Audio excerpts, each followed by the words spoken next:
بسم اللہ الرحمن الرحیم اللہم صلی علی محمد وعلی آل محمد وبارک وسلم وصلی علی حضرت عبداللہ بن عباس رضی اللہ تعالیٰ عنہ سے روایت ہے کہ حضور نبی کرم صلی اللہ علیہ وسلم کے کسی صحابی نے ایک قبر پر خیمہ لگایا اور انہیں معلوم نہ تھا کہ یہ قبر ہے۔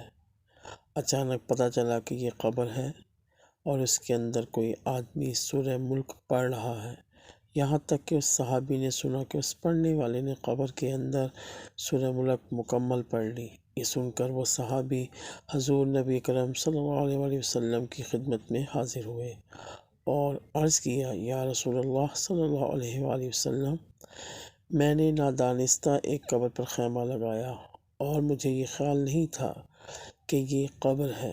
اچانک سنا کہ ایک آدمی قبر میں سورہ ملک پڑھ رہا ہے، یہاں تک کہ میں نے سنا کہ اس نے سورہ ملک پڑھی۔ حضور نبی کرم صلی اللہ علیہ وسلم نے فرمایا، یہ سورہ ملک عذاب قبر کو روکنے والی ہے اور عذاب قبر سے نجات دینے والی ہے۔